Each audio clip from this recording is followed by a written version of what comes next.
shouldering the initial risk from the front, as Americans always do. And right now, hundreds more ships from nations around the world are lining up to transit.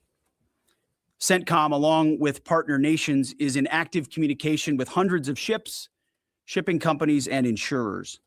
All of these ships from all around the world want to get out of the Iranian trap that they have been stuck inside. As a direct gift from the United States to the world, we have established a powerful red, white, and blue dome over the strait. American destroyers are on station, supported by hundreds of fighter jets, helicopters, drones, and surveillance aircraft, providing 24/7 overwatch for peaceful commercial vessels, except Iran's, of course, which is why our ironclad blockade remains in full effect as well. In fact, 6 ships tried to run the blockade out of Iranian ports as Project Freedom commenced, and they were all turned around. This is more than strategy, it's also humanitarian. By breaking Iran's illegal stranglehold, we're protecting the lives and livelihoods of sailors from dozens of countries, securing global energy routes, and preventing shortages that hit the world's poorest people the hardest. Once again, America is using its strength to lift up others. Iran is trying to subjugate the world. To what remains of Iran's forces, if you attack American troops or innocent commercial shipping, you will face overwhelming and devastating American firepower. The president has been very clear about this. We prefer this to be a peaceful operation, but are locked and loaded to defend our people, our ships, our aircraft, and this mission without hesitation. To Iran, let innocent ships pass freely. These international waters belong to all nations, not to Iran to tax, toll, or control. To our partners, allies, and the rest of the world, this is a temporary mission for us. As I've said before, the world needs this waterway a lot more than we do. We're stabilizing the situation so commerce can flow again, but we expect the world to step up. At the appropriate time and soon, we will hand responsibility back to you. To the incredible Americans executing this mission right now, simply thank you. Your courage, your readiness, your unmatched professionalism and precision are why the world can breathe easier today and every day. You are and always will be the greatest fighting force in human history, unmatched always. Project Freedom is underway. Commerce will be flowing, and America is once again leading with strength, clarity, and purpose for the benefit of the entire world. Our will is unshakable. God bless our troops, and God bless the mighty United States Navy as well. Mr. Chairman, over to you. Thank you, Mr. Secretary, and good morning, everyone. Thanks for being here. On Sunday, at the direction of the President, CENTCOM initiated Project Freedom with the objective of facilitating the safe passage of international commercial shipping through the Strait of Hormuz. Over the past 7 weeks, Iran's repeatedly threatened and attacked commercial shipping in the strait in order to effectively cut off commercial traffic and damage the global economy. By obstructing one of the world's most critical maritime checkpoints, a vital transit route for approximately 1/5 of the global oil consumption, Iran is weaponizing the global supply chain. This action disregards established navigational rights and the law of the sea, and the regime led by the IRGC is effectively attempting to hold the entire global economy hostage. Let me give you an update of the last few days of activities. And if you take a look at the map here, as the Secretary said, the United States has established Project Freedom to open up the Strait of Hormuz. This graphic highlights the kinetic engagements that the Iranians have attempted to make or have taken against the region. The green dots and blue dots show the groupings of commercial, cargo, and tanker vessels. And the United States has established a significant presence over the strait here in order to open up the free flow of commerce, noting the blockade still continues along the eastern flank. The map shows the examples and samples of Iranian attacks against commercial vessels in the strait, as well as the Gulf of Oman and up in the Arabian Gulf. Since the ceasefire was announced, Iran has fired at commercial vessels 9 times and seized 2 container ships, and they've attacked U.S. forces more than 10 times, all below the threshold of restarting major combat operations at this point. You can also see the group of tankers and cargo vessels in the U.S. blockade line, as I mentioned. As a result of Iran's indiscriminate attacks across the region, there are currently 22,500 mariners embarked on more than 1,550 commercial vessels trapped in the Arabian Gulf, unable to transit. In addition to shipping, Iran has continued to deliberately attack its neighbors. Just yesterday, Iran attacked Oman once and the UAE 3 times, including an attack on Fujairah oil terminal, which was successfully defeated. They also launched cruise missiles, drones, small boats at U.S. forces defending commercial shipping in the Straits, and United States Navy MH-60 helicopters and Army AH-64 Apache helicopters successfully defeated those threats. Thus far, today is quieter. Let me describe this defensive operation just a few clicks down for you. As the Secretary said, Project Freedom is designed to protect commercial shipping and help restore the flow of commerce through the Strait and sustain freedom of navigation. CENTCOM has established an enhanced security area on the southern side of the Strait that is now protected by U.S. land, naval, and air assets to help defeat further Iranian aggression against commercial shipping. I'd like to share a little bit more about U.S. capabilities, but for operational security purposes, I'm not going to get into specific details out there. On the surface, guided missile destroyers and other warships are detecting and defeating Iranian threats. This includes fast boats and one-way attack drones. In the air, more than 100 fighters, attack aircraft, and other manned and unmanned aircraft, synchronized by the 82nd Airborne Division, are in the air 24 hours a day, providing defensive overwatch for the enhanced security area and its approaches that I discussed. These forces are comprised of over 15,000 American service members and have established localized air and sea control to protect against Iranian threats. Commercial vessels that transit through the area will see, hear, and frankly feel U.S. combat power around them on the sea, in the skies, and on the radio. And as of this morning, as was mentioned prior, 2 U.S. flag merchant vessels have transited, and we anticipate more to transit over the coming days. Further up the Gulf, U.S. Naval Forces Central Command continues to work to identify and mitigate any threats. Beyond Project Freedom, CENTCOM and the rest of the Joint Force remain ready to resume major combat operations against Iran if ordered to do so. No adversary should mistake our current restraint with a lack of resolve. And the President has said, as the Secretary has, that now is the time for those with equity stake in the Strait to come assist.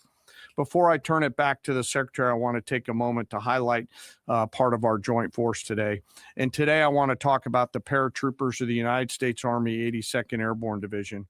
When the President or the Secretary need immediate, scalable, and lethal combat power in CENTCOM or elsewhere, the All-American Division answers the call. The 82nd is the core of our nation's immediate response force and ready to deploy within hours of notice. These paratroopers are capable of accomplishing any mission in any environment, constantly training, constantly ready to jump from Air Force aircraft into ground combat and seize key terrain if ordered to do so, just like their predecessors did in Sicily and Normandy in World War II, or to secure or enable the follow-on forces to flow into theater as they did in Grenada or Panama. They can do the range of missions from counterinsurgency to counterterrorism operations to power projection, as they have many times over the course of the history of this great division. They can do all these things because they're incredibly well-trained, well-equipped, and well-led, but also because of the indomitable spirit of the All-American paratrooper. Every single one of them volunteered for this role, volunteered to go to airborne training, and volunteered to serve. But this division is now more than just a formation that we use for forcible entries. For example, just today, they are out there coordinating, integrating, and synchronizing land, air, space, sea, and cyber forces using all domain command and control. They use next generation tactical networks that are AI enabled to augment intelligence and operations, and they seamlessly synchronize all of these effects and are doing so in support of Project Freedom as we speak. The relentless focus on technical innovation allows the commanders out there in the field to see, sense, and understand the opportunities that are in front of them, along with the associated risks, and make smart decisions out on the objective. With incredible courage, tenacity, and grit, they are going all the way every day. And whenever the nation calls on them, they are there to answer the call. We are grateful for their service and their leadership. Lastly, before I close, as I often do, I want to remember some of our fallen. Today, we remember Sergeant William Rivers, Specialist Brianna Moffett, and Specialist Kennedy Sanders of the 718th Engineering Company, U.S. Army Reserves, out of Fort Benning, Georgia.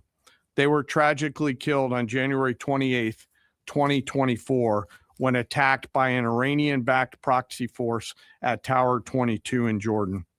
We continue to carry on their memories. We remember their names. We remember their families.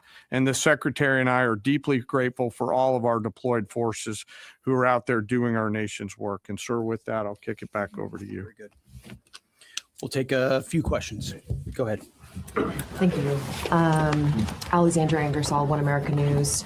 Do you assess, Mr. Secretary, do you assess what's left of this small boat fleet to be a significant threat or a nuisance to be managed? And then secondly, what is your message to critics who say that the U.S. doesn't have a strategy in this mission? Well, any threat needs to be taken seriously. And just like those 6 attack boats that the chairman mentioned were taken seriously and dealt with before there were any real threat to the American military vessels that they were approaching. And that is it. Small craft like that are all that Iran has left. Their ability to get close with a destroyer of the capabilities that we have is limited, but we're going to take it very seriously and kinetically, quickly. We're not going to allow a threat to gather. And I can tell you, even from just this morning, the strategy remains laser focused. In fact, what I think you see from Project Freedom is that we're not allowing ourselves to get distracted. This is a separate and distinct effort, temporary in nature, that we plan to hand over to the world. The world has expressed a desire to be a part of this, as is often the case, or maybe almost always the case. American leadership is required. So the president was willing to undertake this, send commercial ships through, send destroyers in, provide this red, white, and blue bubble of protection, and encourage the world to step up. Because ultimately, this waterway is, as I said, far more crucial to the rest of the world, and they need to have the ability to defend it. So I think this is a reflection of a laser-focused strategy, actually. Right here. Morning, Mr. Secretary, Mr. Chairman. David Zia, Real America's Voice. I wanted to ask you of any of the fast boats that have been either sunk or identified, are there any armaments larger than, say, small, AK-47 type stuff, or any anti-ship cruise missiles identified? And my second question is, if there's a divide between the IRGC and Tehran, is there a way to get Tehran to agree to let us go after the IRGC that is doing these attacks without violating the ceasefire? Well, right now, anything coming at our crafts, regardless of what's on it, has to be defended against, and that's the case. I don't know what the exact armaments were on those fast boats. Small arms, nothing significant on the fast boats. Rifles or small machine guns.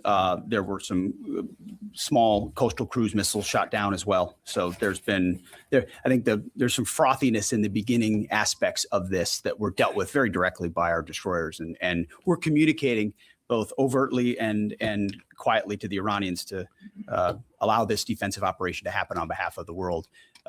There are some actions the IRGC takes sometimes that are outside the bounds of what maybe Iranian negotiators would like. That's their job to rein that in and ultimately create a condition for a deal, right? That's not something I talked about in these remarks, but that's happening in real time. Iran has an ability to make that deal. But what we're demonstrating with Project Freedom is they don't control the strait.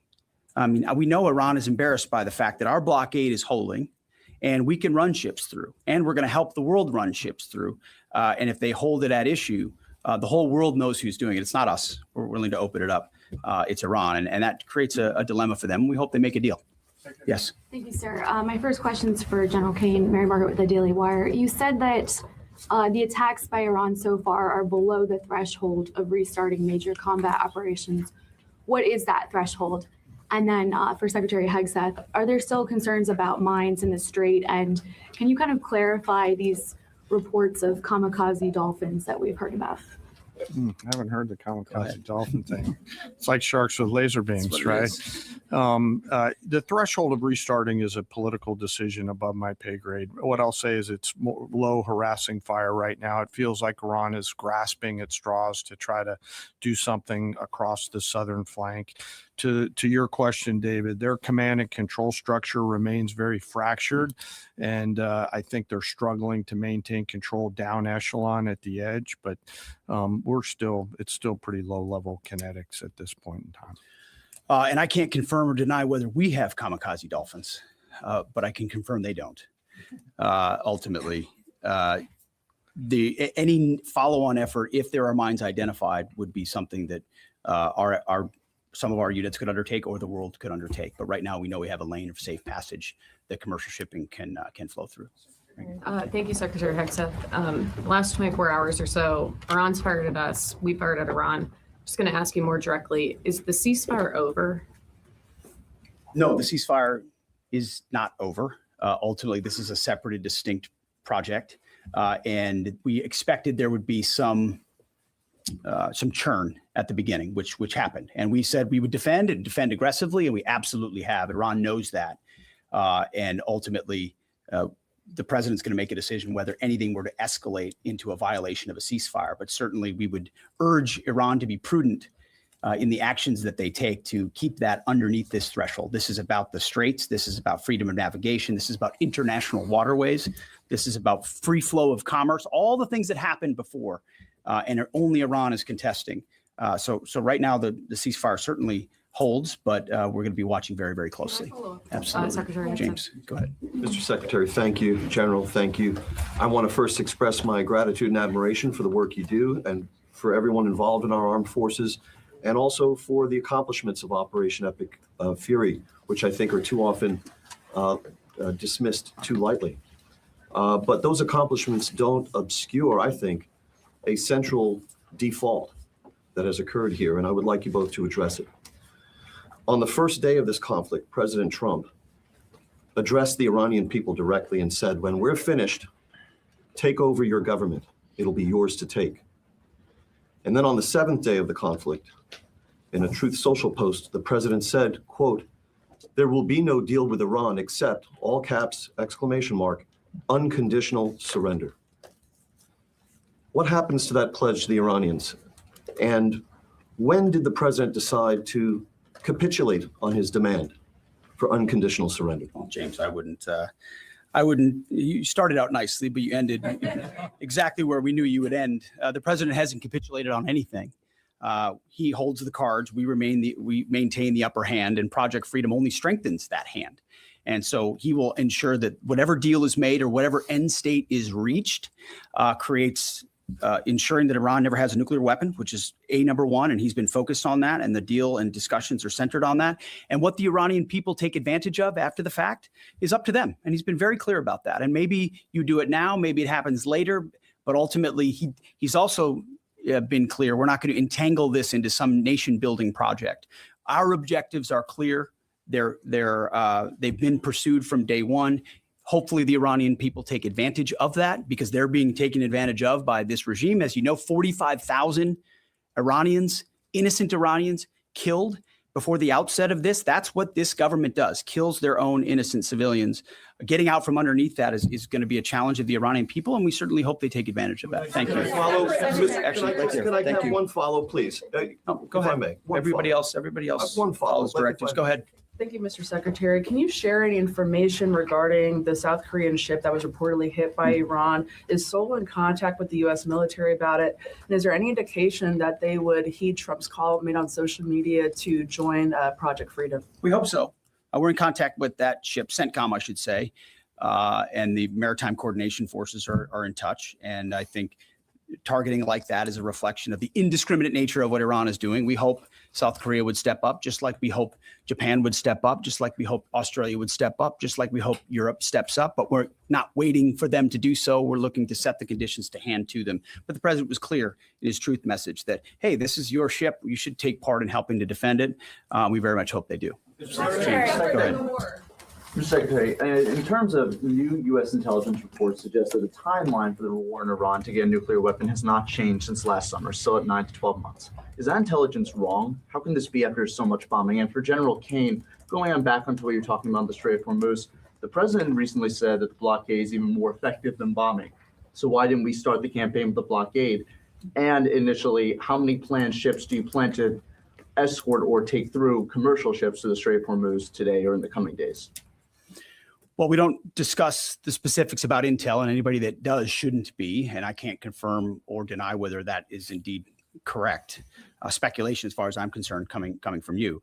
But ultimately, what Operation Midnight Hammer did in the obliteration of those facilities was set back their program. And then, because of the efforts of that 12-day war, the president was able to recognize that this threat, while they continued to seek nuclear capabilities, their will was still there to seek a nuclear bomb. Ultimately, they were creating a conventional umbrella of so many missiles and so many capabilities that no one would want to challenge them. Think of the North Korea. This is the North Korea strategy.